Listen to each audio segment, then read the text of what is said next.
Stock market का एक ऐसा गोल्डन रूल है जो सब रूलों का बाप है। तो आइए जानते हैं इस वीडियो में शेयर मार्केट का गोल्डन रूल क्या है। जब भी कोई स्टॉक खरीदते हैं ऐसे में स्टॉक गिर जाता है या स्टॉक को होल्ड कर लेते हैं कुछ समय के लिए तो स्टॉक में और भी ज्यादा गिरावट होने लगती है। आप थक हार के लास्ट में आकर स्टॉक को बेच देते हो। जैसे ही आप स्टॉक को बेचते हैं तो स्टॉक रॉकेट बन जाता है। इसके पीछे का कारण क्या है तो आपको इस वीडियो में सारी जानकारी मिलेगी। तो आप नमस्कार दोस्तों, वेलकम है आपका share market with Kanchan channel में। मेरे चैनल को सब्सक्राइब, वीडियो को लाइक और बेल आइकन को प्रेस करना बिल्कुल भी ना भूलें। जब भी मैं शेयर मार्केट की वीडियो बनाऊं आप तक सबसे पहले नोटिफिकेशन पहुंच सके। वीडियो को आगे स्टार्ट करते हैं। जो व्यक्ति लॉन्ग टर्म इन्वेस्टर है, जो लॉन्ग टर्म के लिए स्टॉक को बाय करते हैं, वो लोग भी शेयर मार्केट से पैसा नहीं बना सकते। यदि आपको सही नॉलेज नहीं है तो आप भी शेयर मार्केट से पैसा नहीं बना सकते हो, क्योंकि ज्यादातर लोग इन्वेस्टिंग करते हैं। इन्वेस्टिंग में रिस्क तो वैसे तो ना के बराबर होती है, लेकिन सही जानकारी ना होने पर आप चाहे कितने भी समय के लिए इन्वेस्टिंग कर दो आप पैसा नहीं बना सकते हो, क्योंकि आपने सही जगह पे इन्वेस्ट नहीं किया है। तो आपको इन्वेस्टिंग करनी भी आनी चाहिए, आपको कहाँ पर पैसे को इन्वेस्टमेंट करना है। ज्यादातर लोग कहते हैं कि लॉन्ग टर्म इन्वेस्टिंग में पैसा बनता है, लेकिन बहुत ही कम लोग होते हैं जो लॉन्ग टर्म इन्वेस्टिंग में भी पैसा बना पाते हैं, क्योंकि लॉन्ग टर्म में 99% लोग ट्रेडिंग करके पैसा नहीं बना सकते, लेकिन लॉन्ग टर्म इन्वेस्टिंग करते हैं तो वो भी सिर्फ 50% ही लोग पैसे को बना पा रहे हैं। इसके पीछे का कारण है कि आप सही जगह पर एंट्री नहीं करते हो, आपको पता ही नहीं कि आपको कहां पर एंट्री करनी चाहिए। इसकी वजह से आप लॉन्ग टर्म इन्वेस्टिंग करके भी पैसा नहीं बना सकते हो। व्यक्ति लॉन्ग टर्म इन्वेस्टिंग से भी पैसा नहीं बना पा रहा, वो लोग शेयर मार्केट को, स्टॉक मार्केट को जुआ सट्टा कहते हैं, क्योंकि उन्हें पैसा बनाना ही नहीं आता है। क्योंकि आप बिना नॉलेज के स्टॉक मार्केट में एंट्री करते हो तो ऐसे में आपका लॉस हो जाता है। आपको पता ही नहीं कि स्टॉक को कहां बाय और सेल करना है। इसके पीछे का रीजन का क्या है, कब बाय करना चाहिए, कब सेल करना चाहिए, या स्टॉक को कब होल्ड करना चाहिए। तो आपको इन सब चीजों के बारे में नॉलेज होनी चाहिए, तभी आप लॉन्ग टर्म इन्वेस्टिंग करके भी पैसे बना सकते हैं। जो लोग शेयर मार्केट में काम करते हैं लेकिन उनको पता ही नहीं कि शेयर मार्केट में काम कैसे करना है, शेयर मार्केट कैसे रिएक्ट करता है, शेयर मार्केट को कैसे समझें, तो आप पैसा नहीं बना सकते हो। आपको इन सब चीजों के बारे में जानकारी होनी चाहिए। आज वही लोग शेयर मार्केट में पैसा बना पाते हैं जो शेयर मार्केट के गोल्डन रूल को समझते हैं। शेयर मार्केट का एक ऐसा गोल्डन रूल है जो सब रूलों का बाप है, यानी कि आप इसको समझ आते हैं तो आप शेयर मार्केट से आसानी से पैसे को बना पाओगे। आइए जानते हैं वो कौन सा शेयर मार्केट का गोल्डन रूल है।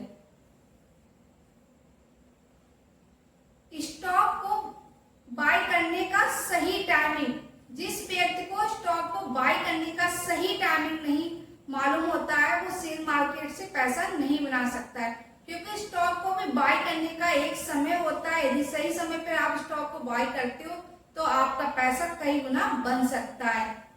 नंबर 1, स्टॉक बाय करने का सही समय। यदि आप स्टॉक को सही समय पर स्टॉक को बाय करते हो तो आपका पैसा जरूर बनेगा। तो आपको कैसे कैसे स्टॉक को खरीदना चाहिए। नंबर 1, स्टॉक खरीदने का सही समय।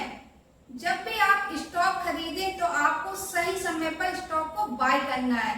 तो आइए जानते हैं स्टॉक बाय करने का सही समय क्या होता है। स्टॉक को बाय करते समय आपको किस चीज का ध्यान रखना है। तो ऐसे में आपको 3 स्टेज बताएंगे, आप उन स्टेज को ध्यान में रख के स्टॉक को बाय करते हो तो आपका पैसा जरूर बनेगा। स्टेज नंबर 1 की बात करते हैं। स्टेज नंबर 1, जमा करने का दौर।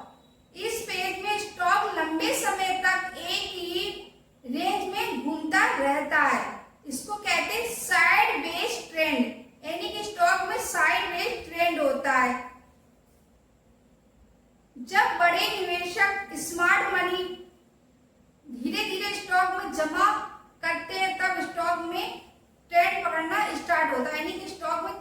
आती है।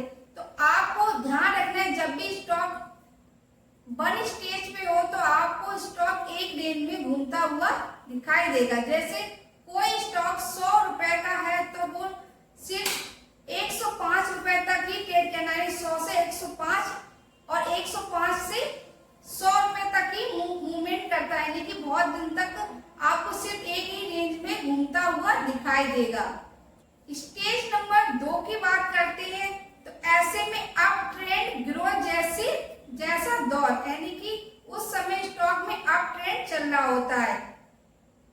जब कोई स्टॉक ब्रेकआउट करता है और ऊपर की ओर चलना शुरू कर देता है तो ऐसे में स्टॉक में अप ट्रेंड स्टार्ट हो जाता है। 200 डे का मूविंग एवरेज के ऊपर कोई स्टॉक मजबूती से ऊपर की तरफ भागता है, नहीं बढ़ता है, तो ऐसे में स्टॉक में डिमांड बढ़ती है और वॉल्यूम भी हाई रहता है। तो इस स्टेज पर आपको ज्यादा प्रॉफिट होती है। Stage number 3, stock high level पर पहुंचने के बाद फ्लैट या साइडवेज हो जाता है। तो बड़े निवेशक यहाँ पर अपनी होल्डिंग को बेचने लगते। जो बड़े निवेशक होते हैं जिनने स्टेज 1 पर स्टॉक को बाय किया होता है वो लोग अपनी पोजीशन को काटने लगते हैं, यानी कि अपने स्टॉक को सेल करने लगते हैं। आपको ध्यान रखना है, जब भी आप स्टॉक को बाय करें तो आपको हमेशा 1 नंबर स्टेज पर ही खरीदना है, यानी कि जब स्टॉक एक रेंज में घूमता है ऐसे में आपको थोड़ा थोड़ा स्टॉक को बाय करते रहना चाहिए। यानी कि आपको सिर्फ 10 क्वांटिटी उठानी है तो ऐसे में आपको पहले 2 क्वांटिटी उठा लें, उसके बाद स्टॉक नीचे आता है फिर आप 2 क्वांटिटी बाय कर लें। ऐसे करके आपको एवरेज बना के रखना होता है, यानी कि आपको थोड़ी थोड़ी क्वांटिटी में शेयर को बाय करना होता है जब स्टॉक एक ही रेंज में घूमता है, यानी कि स्टॉक साइडवेज रेंज में होता है। उसके बाद आपको स्टॉक जब अप ट्रेंड में होता है तो आपको थोड़ा पेशेंस के साथ स्टॉक पर बने रहना चाहिए, यानी कि आपको होल्ड कर देना चाहिए। उसके बाद तीसरे स्टेज पे जाकर स्टॉक में एक डाउन साइड मूवमेंट स्टार्ट हो जाता है, यानी स्टॉक साइडवेज हो जाता है। ऐसे में जो बड़े बड़े इन्वेस्टर होते हैं वो अपनी होल्डिंग को काट रहे होते हैं, यानी कि अपने स्टॉक को सेल करने लगते हैं, क्योंकि वो प्रॉफिट बना के बैठ चुके होते हैं, क्योंकि उन्हें स्टेज नंबर 1 पर स्टॉक को बाय किया है। तो आप जब भी स्टॉक को बाय करें तो आपको स्टेज नंबर 1 पर ही स्टॉक को खरीदना है। जब स्टॉक एक ही रेंज में घूमे तो आपको स्टॉक को बाय कर लेना है। एग्जाम्पल से समझते हैं। Stage number 1, Tata motor share 2019 से 2020 के बीच में आपको सिर्फ एक ही रेंज में घूमता हुआ दिखाई दे रहा था, यानी कि 100 रुपए से लेकर 130 रुपए तक कई महीनों तक घूमता रहा। उसके बाद उस समय लोगों ने दिलचस्पी धीरे धीरे कम कर दी। उसके बाद जो बड़े बड़े इन्वेस्टर थे उन्होंने धीरे धीरे माल को खरीदना स्टार्ट कर दिया था, क्योंकि उन्हें पता था स्टॉक के बारे में पूरा fundamental analysis. Stage number 2, Tata motor share 2020 से 2022 के बीच में था, यानी कि कोविड के समय स्टॉक में गिरावट थी लेकिन ऑटो सेक्टर में रिकवरी हुई। ऐसे में स्टॉक 130 रुपए का ब्रेकआउट करके 500 रुपए तक पहुंच गया था, यानी कि उस समय स्टॉक में डिमांड और वॉल्यूम दोनों ही बढ़ गए थे। स्टेज नंबर 3, यानी कि बिकवाली का दौर। जब स्टॉक 500-550 पर पहुंच गया उसके बाद टाटा मोटर शेयर में कई महीनों तक अटक गया, यानी कि स्टॉक एक रेंज में घूमने लगा। जो बड़े बड़े प्लेयर थे वो धीरे धीरे करके अपनी प्रॉफिट बुकिंग करने लगे। एग्जाम्पल का कैलकुलेशन निकल के आता है कि आपको स्टेज नंबर 1 पर जब स्टॉक सस्ता और साइडवेज हो तो आपको उसी समय स्टॉक को बाय करना चाहिए। स्टेज नंबर 2 पे वाली तेजी और ग्रोथ में तो आपको प्रॉफिट कमाने का समय होता है। स्टेज नंबर 3 पर जब स्टॉक में बहुत ज्यादा बिकवाली हो तो आपको उस समय सावधानी रखनी चाहिए। यदि आपको भी शेयर मार्केट का ये गोल्डन रूल जो सब रूलों का बाप है, यदि आप इसको समझ आते हो तो आप शेयर मार्केट से अच्छा खासा पैसा बना सकते हो।